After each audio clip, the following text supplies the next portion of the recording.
ఓం శ్రీ గురుభ్యో నమః. కృష్ణయజుర్వేదములో 33 మంత్రాలలో, సామవేదములో 24 దశతులలో, అధర్వణ వేదంలో కొన్ని సూత్రాలలో ఈ యొక్క అక్కడ ఉన్న బంధనమైన ఒక మంత్రము చుచ్చాలి మంత్ర విద్య అంటారు. దీన్ని చుచ్చాలి.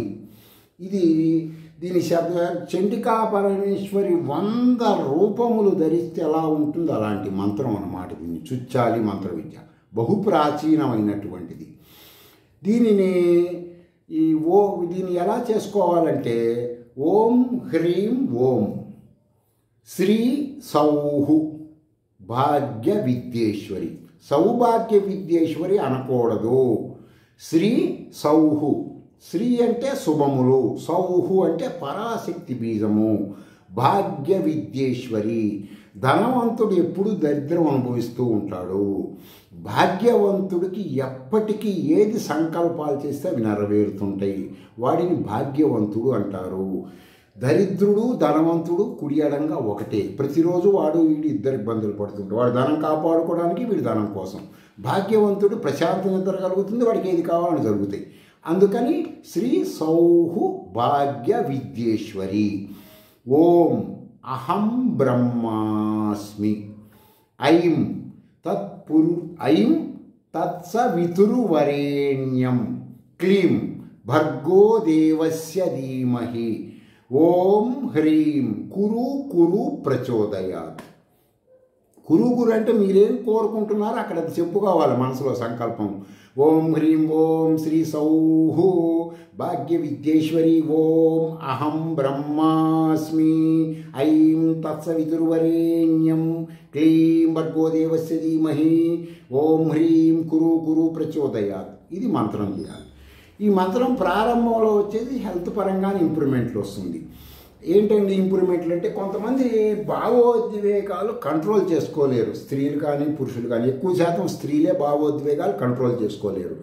కానీ భావోద్వేగాలు అంటే ఏంటండి అంటే, మీకు సంబంధించినటువంటి అనేకమైనటువంటి కోపము, నిరాశ, నిస్పృహ, ఒత్తిడి, విసుగు, మీ వ్యక్తిత్వం, లైఫ్ స్టైల్లో మార్పులు చేర్పులు, తిక్కగా మాట్లాడటము, ఎవరు ఏది చెబితే అది నమ్మటము, వాళ్ళ ఇంద్రియాల సుఖము కోసం మిమ్మల్ని అడ్వాంటేజ్గా వాడుకుంటున్నప్పుడు అది గుర్తించలేకపోవటం, మీ మిస్బిహేవియర్గా ఉండటం, మెదడులో కొన్ని వ్యాధుల వలన అలా ప్రవర్తిస్తూ ఉంటారు.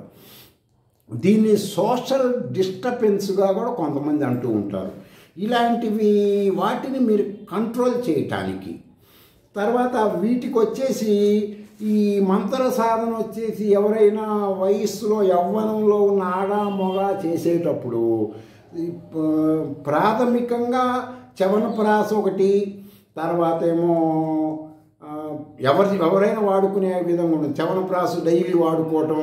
కొంతమంది వచ్చేసి ఈ అశ్వగంధ అరిష్ట లిక్విడు ఇలాంటివి వాడుకుంటూ ఉంటే ఏమవుతుందంటే, మంత్రం ద్వారా వచ్చేటువంటి కంట్రోలింగ్ ఇవి కూడా చేస్తాయి.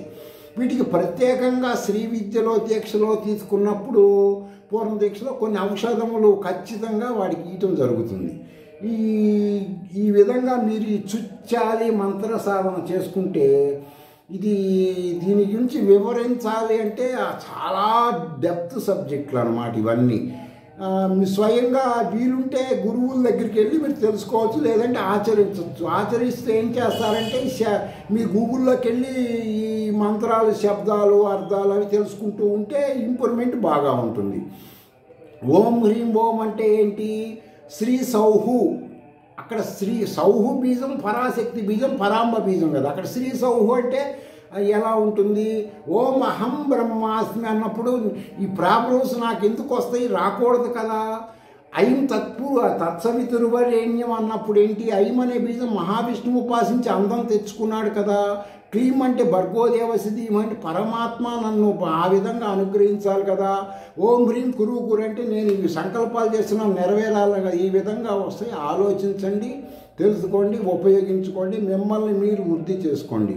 పూర్ణ దీక్ష తీసుకోవాలి మేము శ్రీ విద్యా శృతి ప్రామాణికం అంటే మెయిల్లో చెప్పండి, మీ వివరాలు పంపిండి, వాటిని మా సాధకుల ద్వారా తెలుసుకొని మీకు తెలియజేయటం జరుగుతుంది. స్వస్తి.